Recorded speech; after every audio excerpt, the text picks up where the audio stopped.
Good evening, everyone. Tonight is a meeting of the South Kingstown Planning Board. The date is Thursday, October 26th. The time is 3 minutes past 7. The first item on our agenda is roll call. Susan Axelrod. Here. Joe Murphy. Here. Paul Jordan is absent. Liz Karp. Here. Peter DiStefano is absent. And Robin Pothier is absent. And Maria Mack is here. Our next agenda item is the consent agenda. It consists of approval of minutes from September 12, 2023 work session, September 26, 2023 regular session. Also, minor subdivision, preliminary plan review, McGurl, proposed 3-lot subdivision with no street creation, and the report of the administrative officer. Are there any additions or corrections to the consent agenda? I would like to pull off the item number 1, the minor subdivision Okay. preliminary plan review for the discussion. Okay. Anything else? Jay? Madam Chair, I believe Ms. Pothier had a suggested correction to the minutes based on an email that she sent. We will go back and look at the tape on that and make sure that her statements were accurately relayed in the minutes. So this was for September 26th? Yes, I believe so. So we'll eliminate those from, at this point, from the consent agenda. Would someone like to make a motion to approve the remaining items on the consent agenda? Susan? I'll make that motion. Motion from Susan. Do we have a second? I'll second. Second from Liz. Any further discussion? Hearing none. All those in favor say aye. Aye. Aye. Let's go right to this next agenda item, McCurl, minor subdivision preliminary plan review. Is there anyone representing the project or anyone who wishes to speak to this item? Hello, I'm Jeff Campopiano, the engineer on the project, so I can represent answers for the questions you may have. So I don't necessarily have any questions. I pulled it off because I see that there's numerous people in the audience, and I wanted to give the opportunity, if there was anybody here, to ask questions or express concerns, for us to hear those. However, Very good. if there is Okay. not any, then I would be fine. Anybody here to talk about McGurl subdivision? Okay, thank you. Any other questions from board members? Motion to approve the remaining consent agenda item? I'll make that motion. Motion from Joe. Do we have a second? I'll second that. Second from Susan. Any further discussion? Hearing none. All those in favor say aye. Aye. Motion carries. Thank you. Thank you. With the board's approval, I would like to move an item up to the next agenda item, the public hearing for Fieldstone Farm. We have a representative of the applicant here this evening. Good evening, Joelle Rocha, attorney for the applicant. We submitted this week requests for an extension with an associated offer to extend the time frame in which the board has to make a decision. We are in the middle of addressing some of the comments that were made at the last hearing. I have some traffic information on my desk that I didn't want to drop on you yesterday, because I don't think that's fair to you or the public. So we are working on some supplemental information that was requested with respect to traffic. While not pertinent to preliminary plan, we are still working with the water department, because that's obviously an important part of the project overall. And then we did submit a plan that shows us deeding the sidewalk portion to the town as requested. So that will tweak a few of the plans accordingly as well. And then the architecturals were discussed at the last meeting, so that will be supplemented as well. Thank you. Any questions? Our next, when is the extension date? When is the new date? I just said 30 days, but I don't have that. If you give me 1 second, I can tell you. I think the deadline now is Christmas. That sticks in my head some, but I have a couple around that time. So the next regular session meeting is November 28th? Yeah, the deadline, the deadline is Christmas Day, so approximately be January 25th or 24th would be extended to.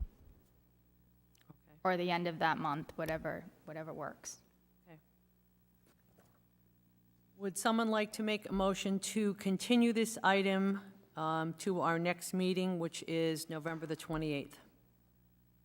Susan? I'll make a motion to continue this until November 28th. What is the date of our regular scheduled meeting in January, which would be the fourth Tuesday? I just want to make sure we're continued at least to that. She said to the end of the month.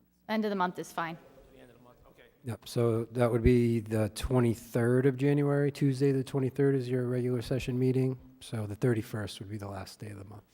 We're looking for a second on the motion to continue this. Any further discussion? Hearing none, all those in favor say aye. Aye. Motion carries. And for those of you who may have just come in, one of the items on our agenda, Fieldstone Farm, is being continued until our next meeting in November, which is the 28th.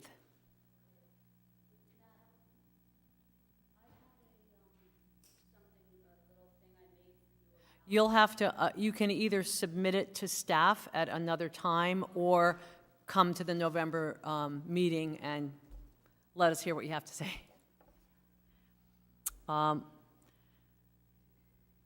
Let's continue on then to our next item, which is a public hearing, which is continued from September 26th. Combined Conceptual Master and Preliminary Plan, Comprehensive Permit, William H. Baker Homestead. Is there anyone representing the applicant?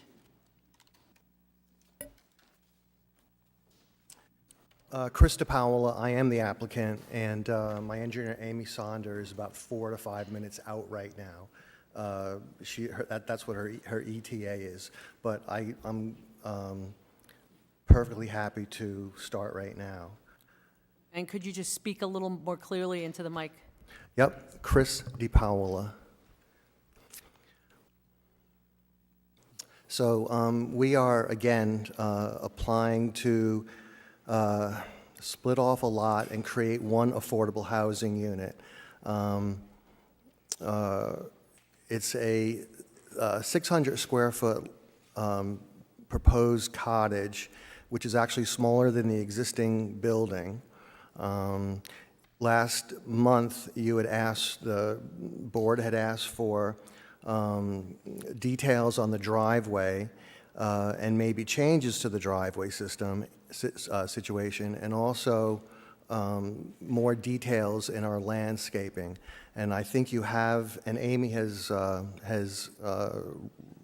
drawn that up, and I think you have copies of that. We have nothing. So, for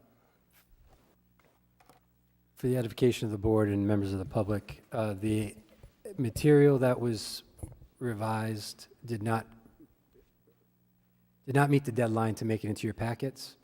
Our office is going back on a strict policy that once the packets go out and the close of business on Tuesday, it's not fair to the board members to be dropping additional envelopes on your front porches on Thursday, Friday, or Monday or Tuesday. So as I explained to Ms. Sonder, she provided me with a digital copy of the plan. That plan was uploaded to the website, but I advised Ms. Sonder that she would have to bring the plans tonight and distribute to the planning board. Yes, it would be certainly helpful to have any changes in the plans in front of us. Right. And as you can probably imagine, were you in our places, it would be very difficult to vet something thoroughly being given the plans the night of the meeting, because we all are pretty diligent about doing our homework and try to always make the projects have the best possible outcome. Would you prefer to bump this into next month's meeting? Is that what you're suggesting? Peter? I think that makes sense. Yeah. If we're going to have the hard policy of Right, packet deadline, yes. that if Okay. you want something considered after the packet deadline, Yeah, I think we're good with that. Okay. I definitely understand the policy. We look forward to seeing your revisions. Good. Madam Chair, Yes. I just have a little spin on that. Okay. Mr. DePaulo indicated that Amy's on her way, Yeah. If we can confirm she's going to be here in a minute or two, maybe use this time to at least brief you guys on what the changes on the Have a plan, heads so up, when you yes. get it, you know what you're looking at and you know what the changes are. Try to make use of the time that we have. Absolutely. Would we expect that she's bringing enough plans that we can have a copy right now as opposed to up on the whiteboard? That was the direction that I gave her. Thank you.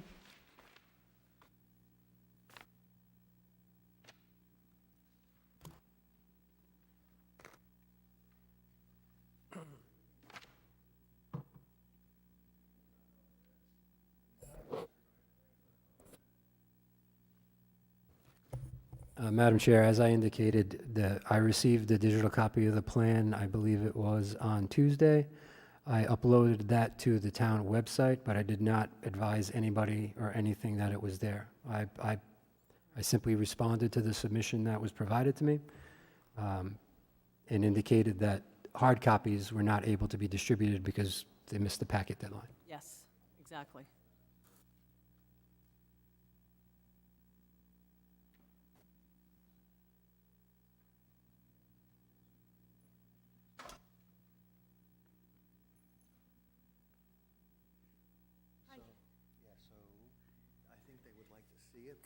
Good evening. So we have just been informed that staff was made aware of changes to the plan after the deadline for submission to the board and for staff review as well. So the plan is to continue this item. However, it would be useful for the board to have those copies this evening, yes, so that we can have a look and see what changes have been made and give some feedback. Great, that would be perfect.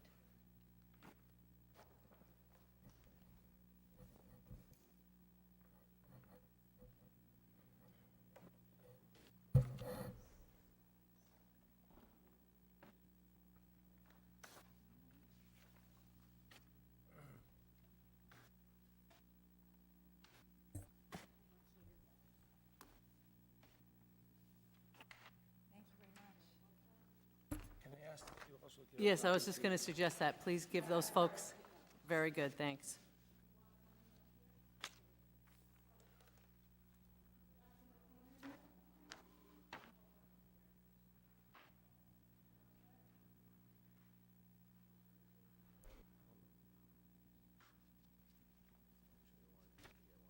Yes, Do you have a copy for the members of the... Yeah, I think, here. certainly easier to look at a hard copy than to scroll back and forth on a screen.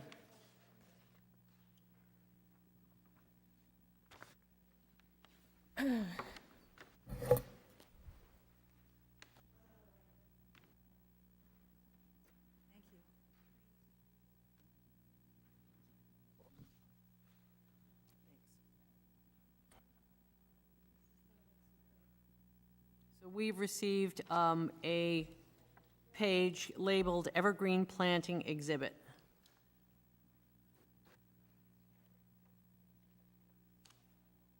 Okay,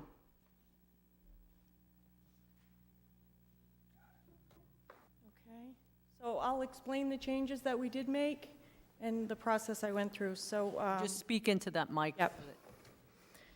So per the last meeting, there was, number one, discussion about the driveway and the turnaround area and getting in and out of that driveway.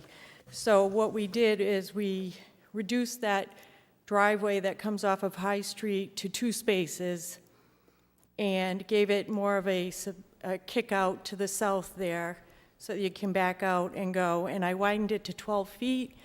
I don't know if that's necessary, but it does give them a little bit more room.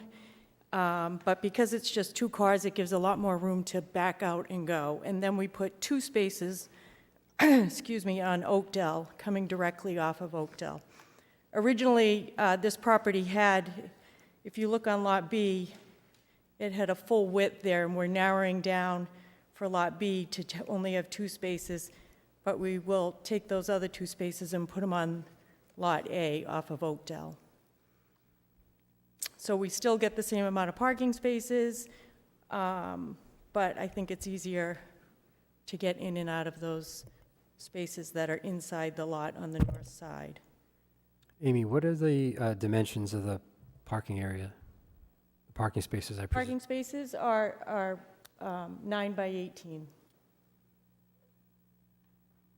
So that the apron, the asphalt apron, I With- did an asphalt apron, Is- so that would be 20 feet wide, or, excuse me, 18? 18, yeah.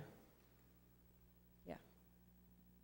I did talk to Mark Convoy last week about this, and I had done a few renditions, but this one seemed to make the most sense and work the best, and he was in agreement to that. I did show a cross-section down below for the driveway and parking area, and to be maintained as crushed stone, and the entrance being 12 feet wide. And then we had said earlier that there would be a apron or a physical alteration permit with the state that would be conditional of the final approval. Go ahead, Liz. Yep. Microphone, please, Liz. I'm sorry. I might be reading the drawing wrong, but I have a question.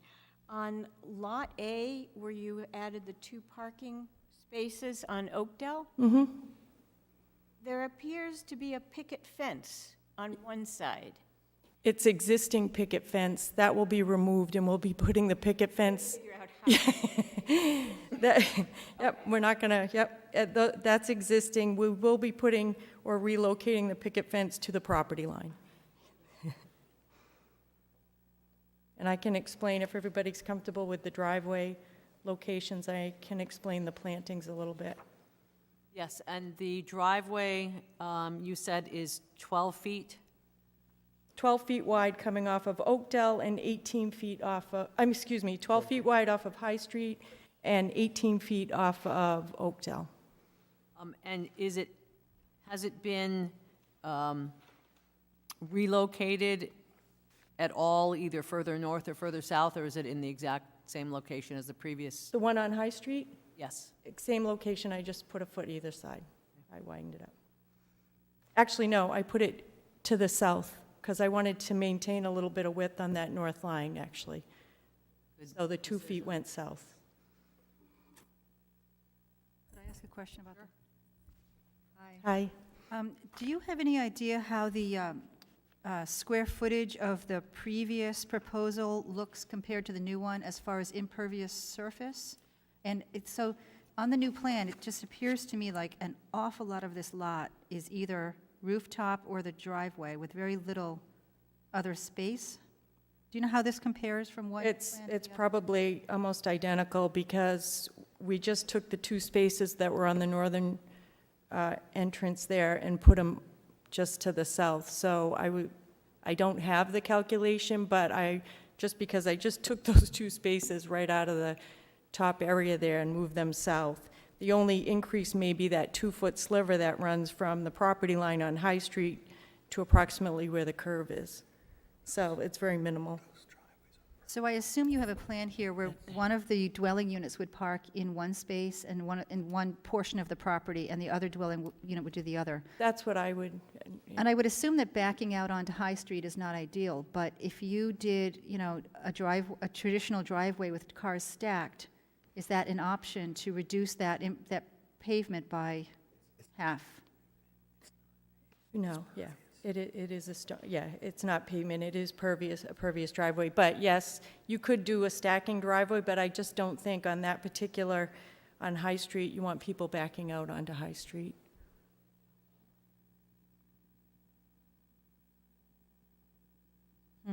I just think it would be, This just, I've tried to loop it around, and that takes up too much space. I was thinking about having a driveway right through the property, having parking, but that took up too much of the yard area. We did look at the other option that I did before, but that was a little tight on getting out. So right now, the people park on the side of the apron or the town property on Oakdale there, and then they did have 4 spaces over in front of where the proposed cottage is. So we'll be reducing the parking area from Lot B because that impervious area, that's all concrete and asphalt. That will be reduced, and that will be also only be a crushed stone driveway, so we'll be reducing that. Okay. It just, to me, I'm sorry, just by perception, it seems like there's an awful lot of this property that's now covered with driveway. It's making it more conforming, though, putting the parking spaces on the property. We're happy to park on the side of the apron, but unfortunately, that's something we're trying to do to accommodate the regulations of the town. So that's another question that I have, is what efforts will be made to prevent your tenants from continuing to park along the Oakdale roadway? Well, we'll have parking on site now, which we don't have currently. But it would still be possible, there'd be no obstacle to someone who chose to park on Oakdale on the side in the town right-of-way, because that is the easiest access to the building without having to navigate High Street and the Well, driveway. For the 2 units, they'll each have 2 parking spaces. You probably, if you had a guest, you could probably put them in that laneway on the north side or something, but I would think that, like any home, you've got 2 spaces on site for your residents, and occasionally you're going to probably have somebody park on the side of the road, but it's not going to be for the tenants. Can you describe, and I know you're going to talk about the landscaping in the northern portion, how you will delineate the driveway so that incursion into the buffer doesn't occur? Have you thought about that? You mean into the northern Yes. part where we're planting? Yep. There will be trees, they're not going to be able to. I mean, it's only 4 to 5 feet there, so if we're putting in shrubs there, they're not going to be able to park there. Would you like to discuss any changes that you've made to the landscaping? Yes. So we met out at the site and took a look at the property.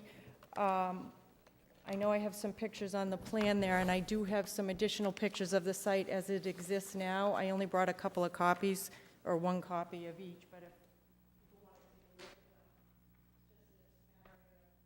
an pictures of the site last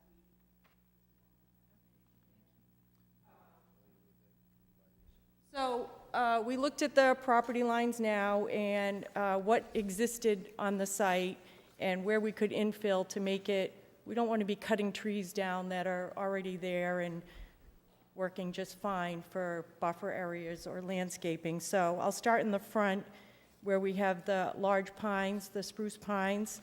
And what we'd like to do with those, because of the visibility of exiting that and entering the driveway, we'd like to trim those up to 6 feet from grade so that you can see coming in and out of the driveway. And we'll maintain those pines and just prune them up to 6 feet.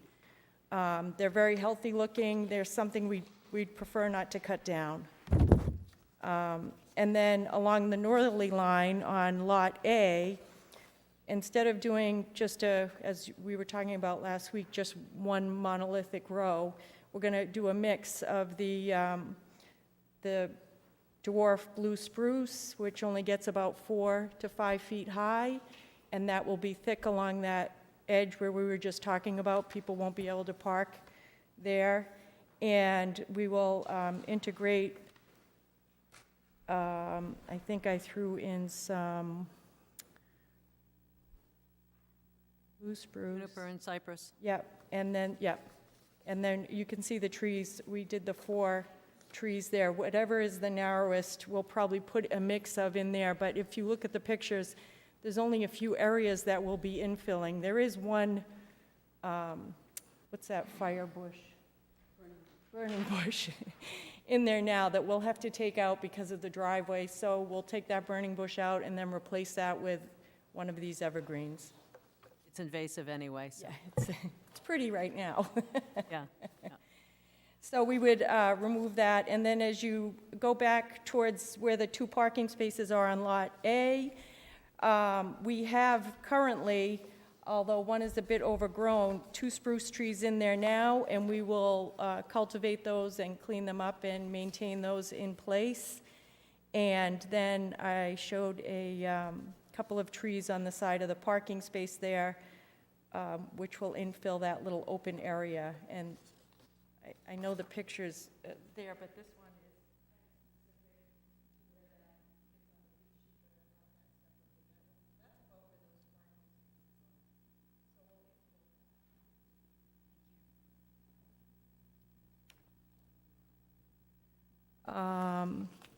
And then on the back of Lot B, the new parcel, it's has the chain link fence there. So we were going to infill, I think I did 4 Montglow junipers to be planted in there on the back left side, and on the back right side, we have proposed the emerald green arborvitae.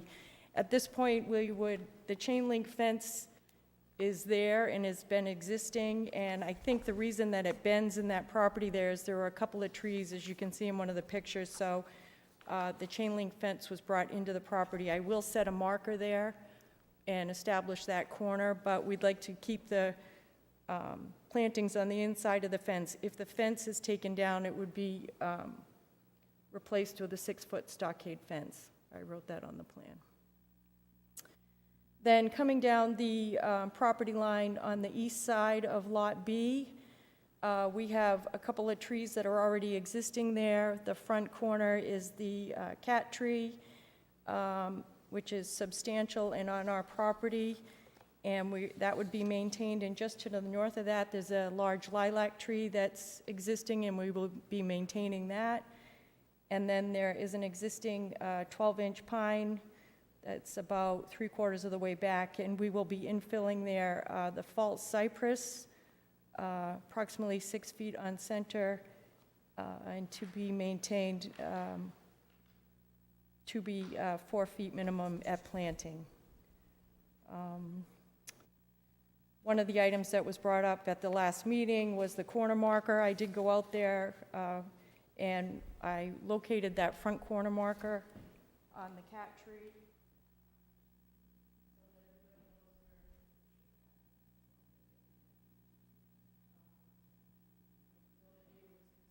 That corner marker, and it was just taken over by growth and soil, so I just, Could we let her please finish her presentation? so it was right at the base of the tree. I have a magnetic locator, I could just find it, so I cleaned it up and put a pink flag on it. And then between the 2 lots, we would like to put a row of the emerald green arborvitae to establish a barrier between the 2 lots, and that the trees will be on Lot A, but along that property line, just inside Lot A. And I think that's it. Thank you. Questions? Joe?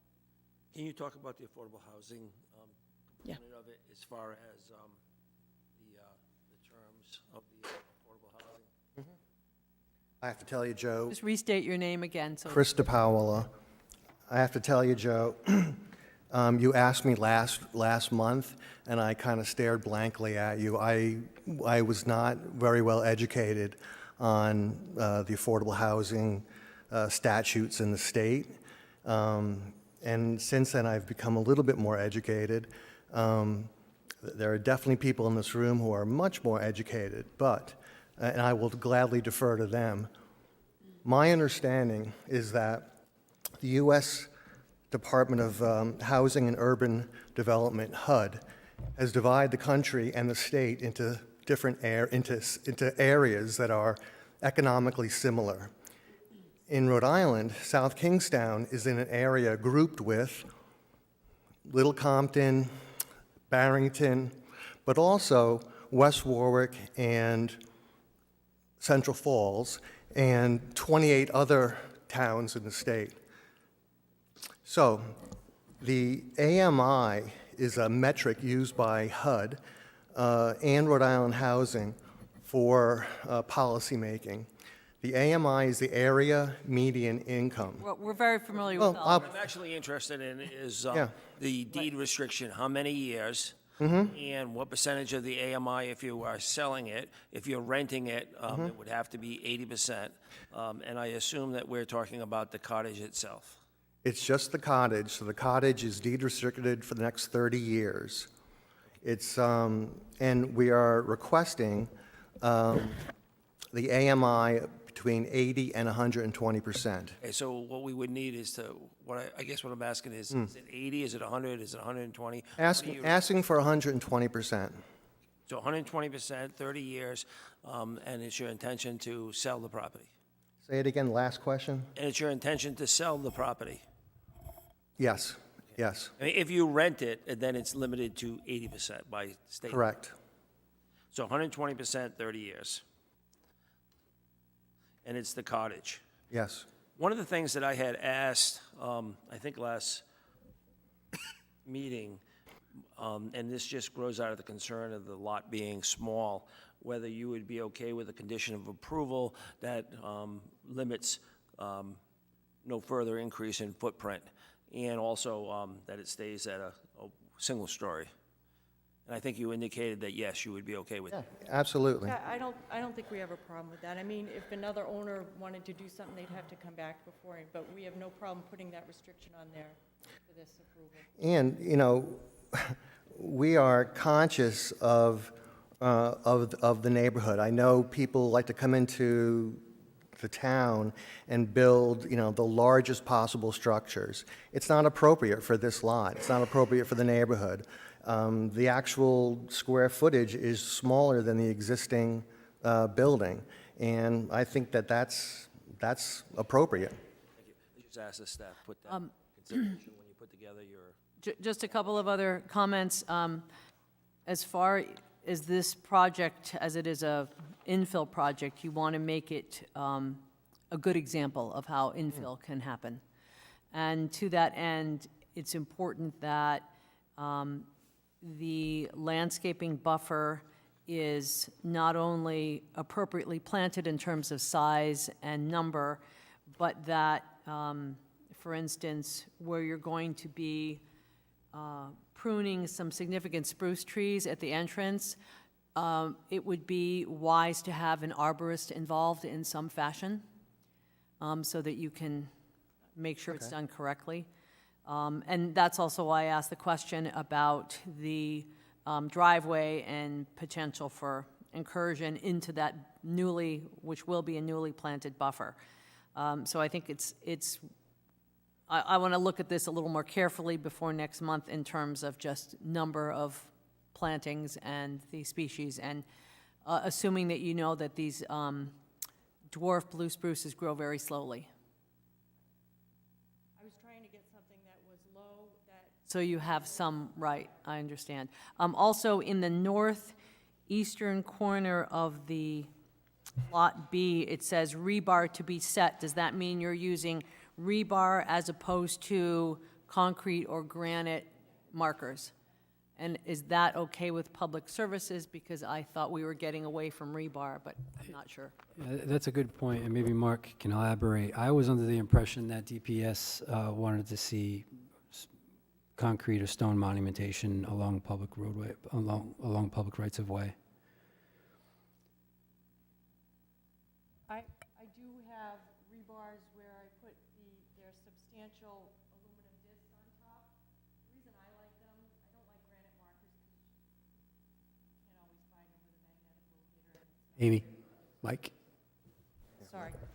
And then concrete markers are okay, but they do deteriorate. But a rebar, and I do have these, and I can run it by the board or whatever, or bring one next time. It's an aluminum disc that's substantial. It's like 3 inches round, and it goes on top with my name on it, and it's easy to be found with a magnetic locator.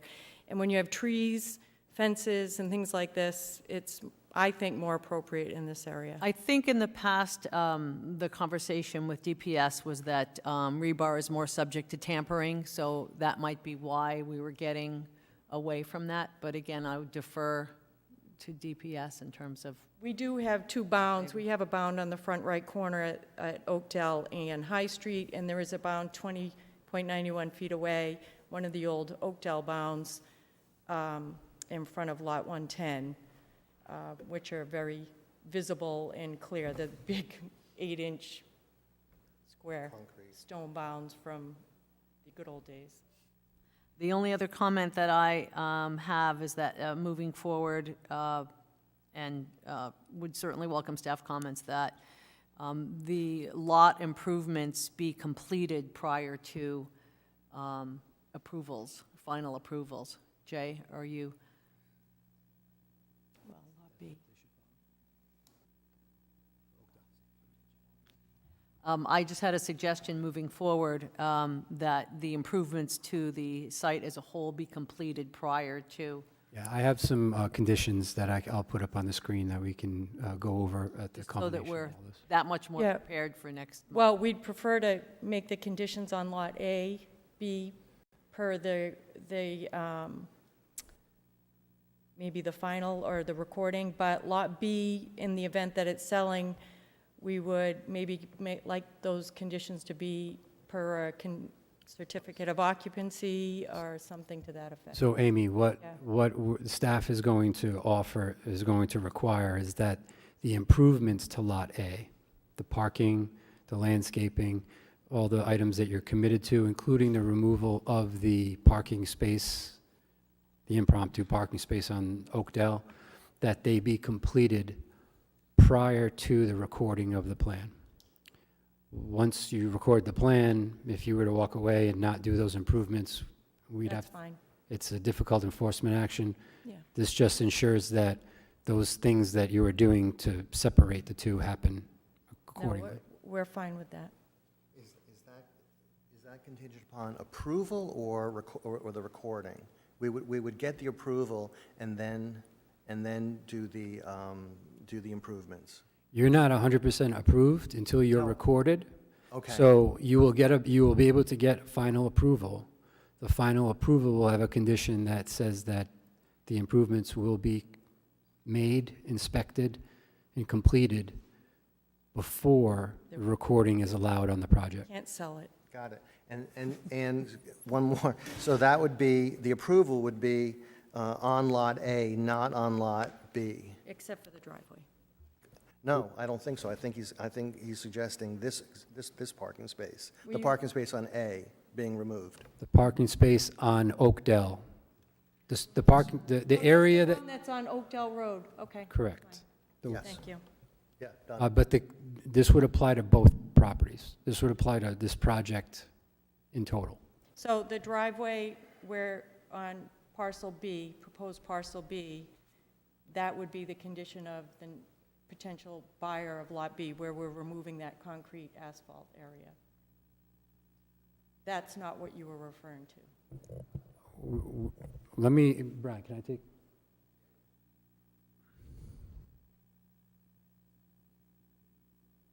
I just want to clarify. Yeah, yeah.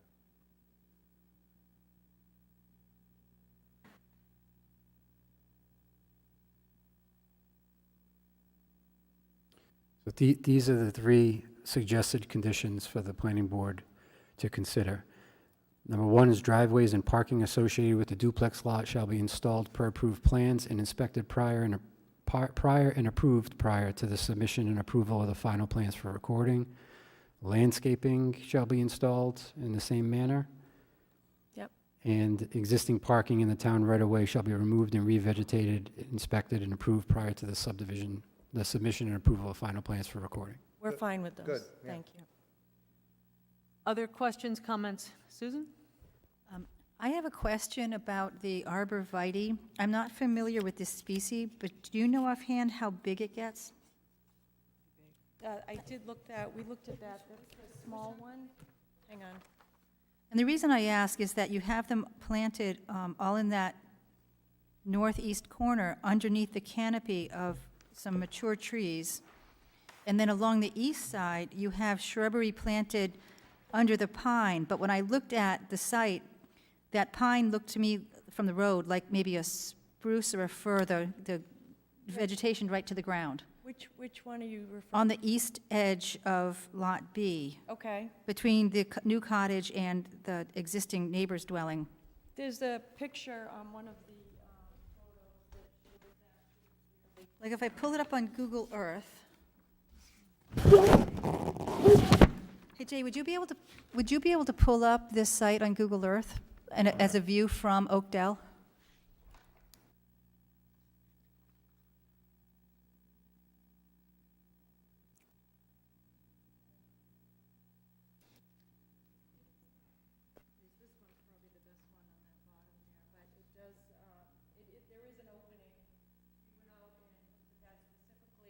I mean, we won't, obviously, I said 3, or 2 to 3. I said 2 to 3, because it's only a small area, but you can very clearly see that property from, oh, here it is. This is pretty small.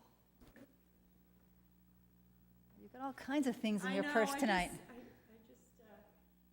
you might be able to fit a couple of, just to screen the house from that new house.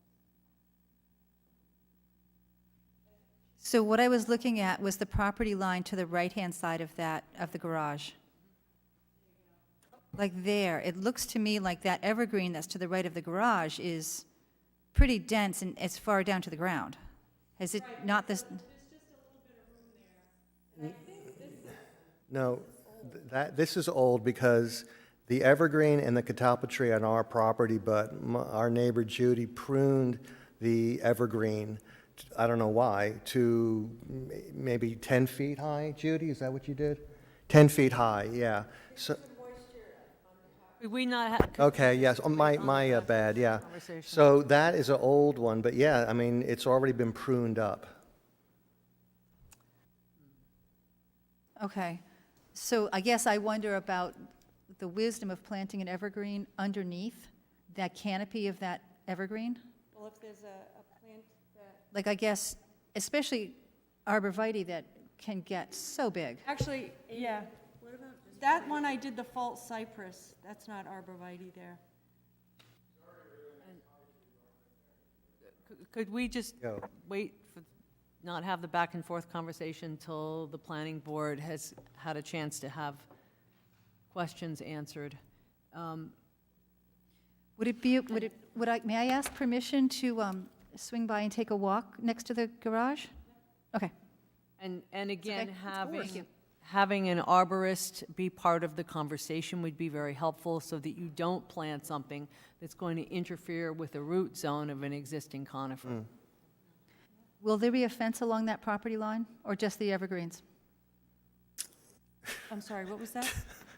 I'm not clear from the plans whether or not, on this one, I don't see anything, but on the plans I had looked at this morning, I think it said, proposed infill 4 to 6 foot screening plantings / fence. Or fence. Where is this?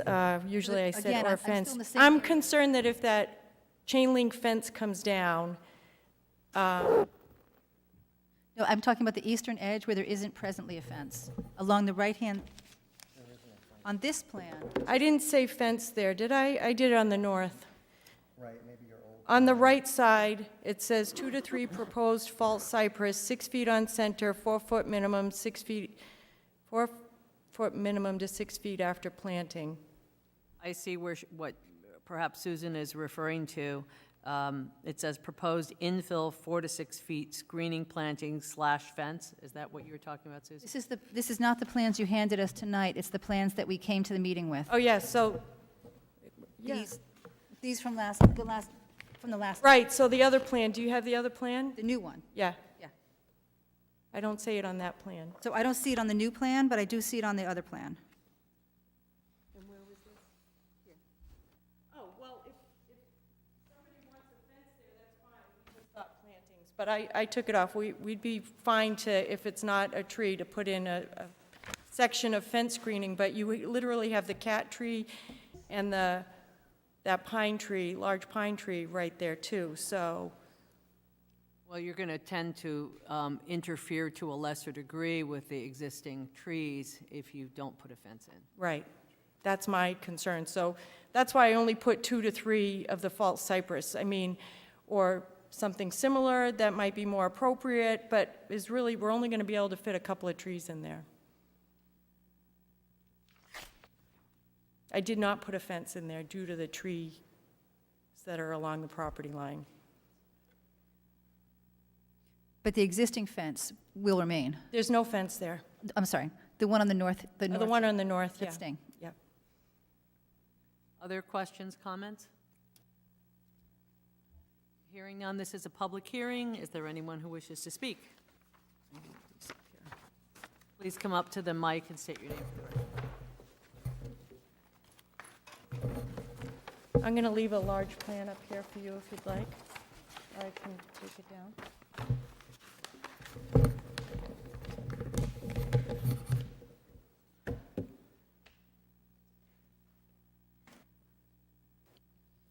Hello, my name is Judy Blackier. I live at 20 Oakdale Street in Wakefield.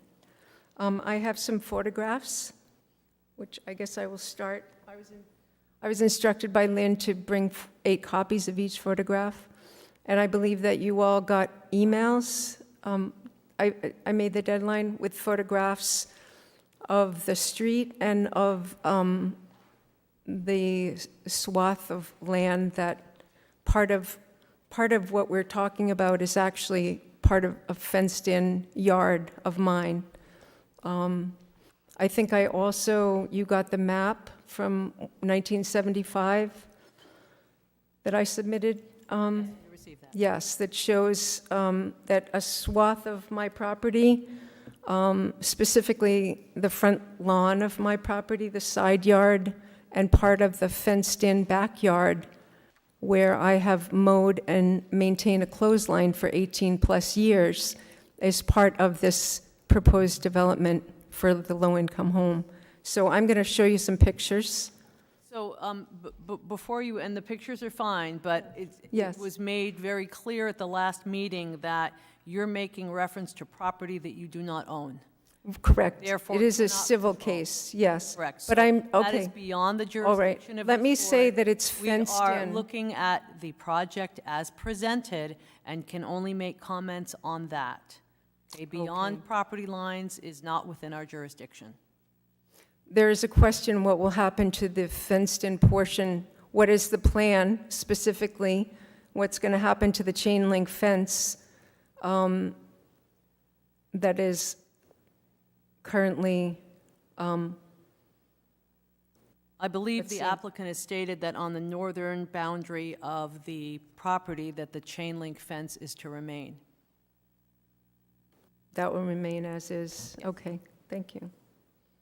So I can continue to have my clothesline?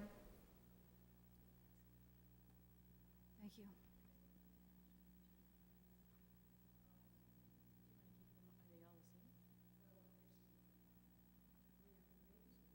So you could give the remainder to staff so that,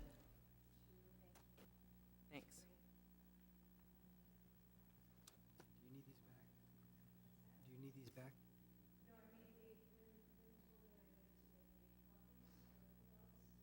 I wasn't sure if they were all the same. Yes. So if you give them, yes, to Lynn or to staff, thank you.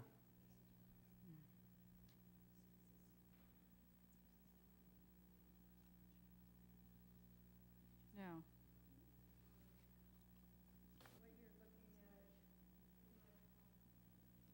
You'll have to speak into the mic once you've distributed the remaining photos.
So my concern is just about what will happen to that front lawn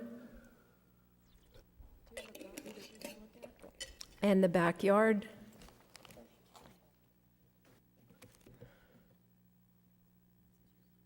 I understand it's a civil case, that it's been part of my property. I won't say that. It's part of parcel. The properties were separated in 1975. My property was considered parcel B. The two-family in the garage were considered parcel A, and they didn't have enough land to satisfy zoning requirements in 1975. So part of my front lawn, side yard, and backyard go with, or not, I take that back. So clearly, the catalpa tree is sitting in front of my house. I'm confused as to why we talked about the two-family as a duplex.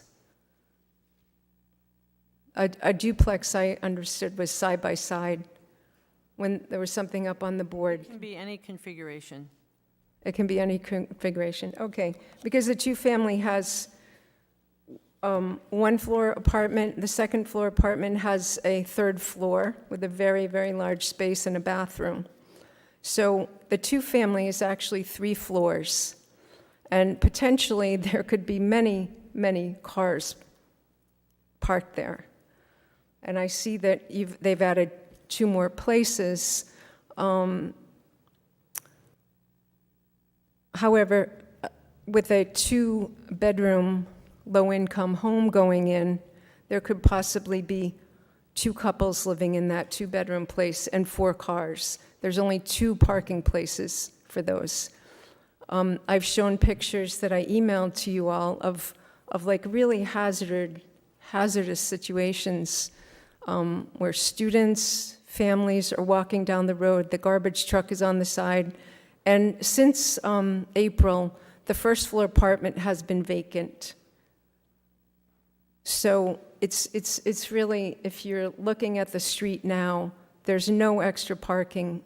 I mean, there's not a congestion that would normally be there, because unfortunately the 2 tenants had to move out because the rent was raised by over $400 a month, ironically at the time that the low-income proposal is happening. So at this point, the first floor is vacant, and there's nobody parked there right now. Maybe they've rented it. If you could keep your comments to the site plan itself, and you have noted that you have a concern about the parking, although as you see, there are 2 parking spaces, and that will be limited to 2 spaces because tenants cannot, or owners cannot park along the street. And the previous Excuse me? concrete driveway Can you is repeat being that? eliminated. Can you repeat that? So there are 2 parking spaces that are going to be part of this new unit. The existing concrete driveway will be eliminated. The parking space that appeared to be actually in the town right-of-way will also be eliminated on Lot A. Are you saying that there is no street parking on Oakdale? Correct.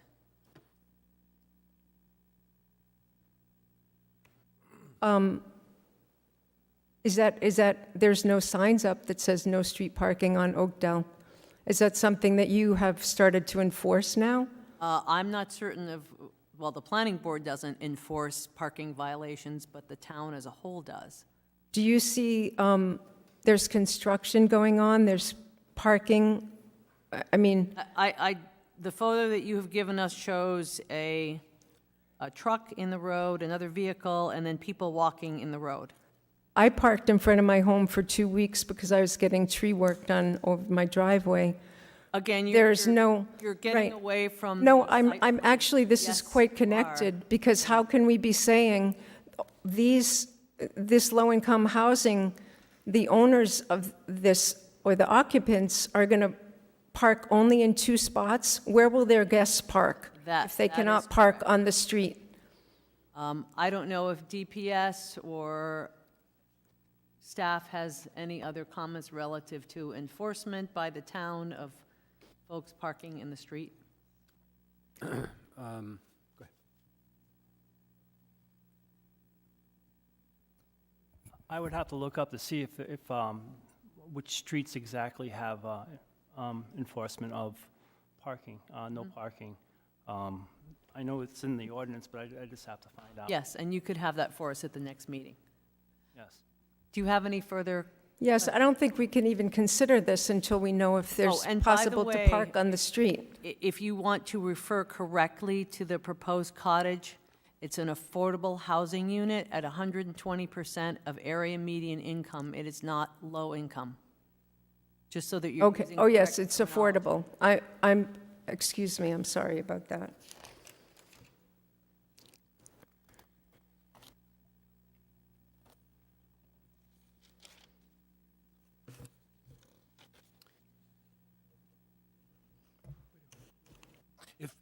If I could just try to address your concerns a little bit.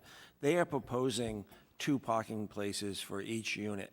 That's what the zoning requires. They're not asking for relief. So that is what normally would be proposed, and they are not asking for any type of waiver associated with that. And the affordable housing is misunderstood by a lot of folks. They're concerned when they hear that term. It's really workforce housing. It's looking at, they're proposing 120% of the area median income. It's really targeted at maybe young professionals who maybe don't have that full income yet. Our teachers, our policemen, our firemen, people that work in the community. It's up to 120% of what the average is. So it's really, the term is affordable housing, but it's really workforce housing. Yes. What it is. I used the wrong term. I have been told it was, teachers, firefighters. Right, okay, so, thank you. So, this is my final, I'm saying that I would hope that we're going to look into the parking, or the UPS trucks. I mean, now there will be deliveries for the 2-family home, and additionally, the affordable housing, new affordable house. So there will be guest parking. I think that if you're going to do such a project, maybe you need to start putting signs up on this street that there is no on-street parking. And I think that will open a whole can of worms, because there is on-street parking at this time, overnight, during the day. So if we're going to now say, what you're saying to me, oh, there's no on-street parking, so it's not an issue. Well, there actually is. So you can't just sweep it under the rug and say, oh, we're going to put in this new affordable housing, but there's actually no on-street parking anyway. Well, that's, remains to be seen, so. It's also a balancing act on our side. So the zoning requires 2, and it's difficult for us to require more than that. But even if we could, what we would be talking about is taking a grass area, which is adjacent to your property, and turning it into a parking lot, which truthfully would not be aesthetic pleasing, or probably something that would be, beneficial to you. So limiting it to the 2 parking, which is what's required by the zoning, and make sure it's tastefully done, is probably the best we can do for respect for the neighborhood. So you understand. I understand. And having that grassed area is also good for infiltration when you have issues such as stormwater, flooding, runoff, and so on. So And- more green is better. I understand and I agree, but I disagree that there will not be on-street parking additionally. Thank you. Is there anyone else who wishes to speak?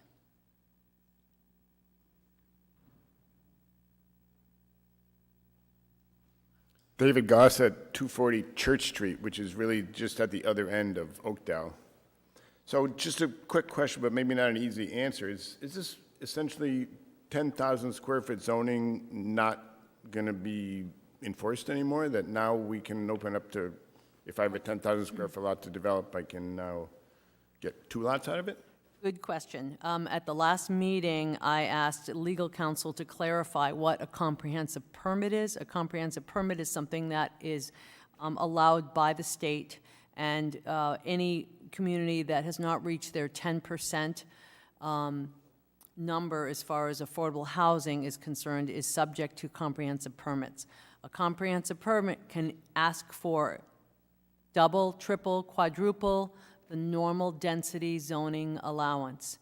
And this is something that is in place in, I would say, most of our cities and towns, other than those have reached the 10%. So where does SK So- sit now? Excuse me? Where does SK sit right now? We are at 5.7? Guess we got a long way to go. We're at 5.7. And if you look into the comprehensive permits, you'll see that generally, when a subdivision comes forward that's a comprehensive permit, they're only required to put in 25% affordable units. Like the So you development have on North Road. 75% that are market rate, so that makes it very difficult to attain that 10% rate. In this particular case, the only unit that's going to be built is affordable, so it's a net gain.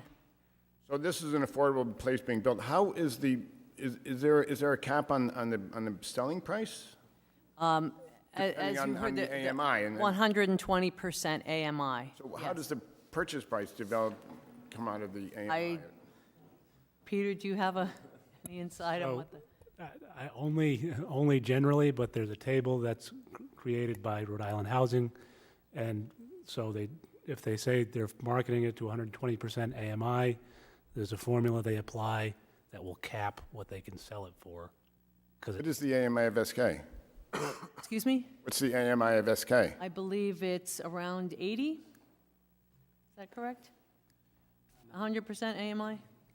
It changes, obviously, and there is a table that, and data. Just restate your name, please. Powell, for a family of two, it's 80,400. For a family of four, it's 106,000. That is gross before taxes, not net. And it is a good point, and it seems like that sales price is a moving target because the bank and HUD do not want homeowners to spend more than 30% of their income per month on housing. So it fluctuates with the down payment. It fluctuates with someone's credit worthiness and therefore the rate they can get. And what is the rate? And are they getting a 30-year fix, a 15-year fix, an ARM? So it is, you have to be able to go to the bank and not spend more than 30% of your income on housing, and that includes PITI, principal, interest, taxes, and insurance. The local municipality can work with the taxes, and so it is a moving target. So David Goss again. So clearly, he would be in his best interest to market to the 120% rather than the 80%. That's his, unless it's a rental, in which case it's required to be 80%. So if it's a home sale, then it can be up to 120%. So where does the determination on the actual selling price where does that come back to? Is it the planning board or He will have to get a monitoring agent, a state registered monitoring agent. A lot of this area uses Narragansett Housing because they are a monitoring agent, and they will set the price and they will verify whoever he sells it to meets that requirement. There is kind of a balance that he has to think about. Obviously, he wants to get as much as possible, and that's why he went to the 120%. However, if the higher he goes, the person that buys that, if they sell it within the next 30 years, they're going to sell it under those same conditions. So if it gets too close to a market rate, it won't be beneficial for them. There would be no one that's interested in buying it. So there is a balancing act there, but there's a third-party, independent third party that will oversee this all. And the monitoring agencies do come at a cost that the applicant has to bear. Oh. Okay, thank you. Thank you. Judy Black here. I'm just wondering if, I'm concerned with the safety on that street, and if parking needs to go on that swath of land, that is where the catalpa and the pine trees sit, on the east side of the garage, then I think that is much more favorable than having congestion on that street. I also would request that before this project go forward, or the affordable home is sold, that there be signs stating that there is no on-street parking. Because to tell me that is the case when it is, in fact, is not, I would think, how can you sell a home and say, oh yeah, there's parking on the street, when actually you're telling me the reason this can go forward is because there is no parking on the street allowed. Madam Chair? Brian. Brian Wagner. Just to clarify this question, I just pulled up Section 10-52, which deals with parking in the zoning or in the town code. 10-52 are roads where parking is prohibited at any time, and it lists all of the roads where parking is prohibited at all hours of the day, and Oakdale Street is not on that list. And there are also, I don't have time to go through all of Section 10, but it includes streets where parking is prohibited during certain hours. I've skimmed through some of those other sections, and I don't see Oakdale Street listed anywhere, but that, I can't make that conclusive because I'm just sort of going through it. So, how does that have anything to do with our ability to approve this project? Thank you, Madam Chair. I was just going to chime in and say, I don't really think that it can impact your decision on the project, because ultimately, when it comes to parking requirements and having on-site parking, the zoning ordinance sends out the requirement, you have to have 2 parking spaces per dwelling unit, and if the applicant meets that, that's not really something that you can consider in asking to either make them change the application or to deny it. Yes. Really, that's a policy decision that the council made, that they felt 2 parkings per dwelling unit is sufficient, and if they meet it, then that moots the issue. Thank you. Other comments, questions from board members? Would someone like to make a motion to continue this item to our November meeting, which is the 28th? So moved. We have a motion from Joe. Do we have a second? I'll second. Second from Liz. Any further discussion? Hearing none. All those in favor say aye. Aye. Motion carries. Thank you. We'll see you Great. next month. Thanks. We need so a couple of reminders. There is a work session scheduled. It is not tentative. It is scheduled for Monday, October 30th at 6 p.m., everyone. It is at the Comfort Station. Our work session in November has also been rescheduled to Thursday, the 16th, due to the holiday. And we need a TRC duty member for the November 8th meeting. Hey, Maria, I can do TRC. Okay. Thank you. Oh, it will also be at the Comfort Station. Oh. With a very light agenda? You volunteered, it's too late. That's the question you're supposed to ask first. Oh, Motion to adjourn? So moved. Motion from Joe, second. Second. Second from Liz. All those in favor say aye. aye. Aye. Meeting adjourned. Thank you.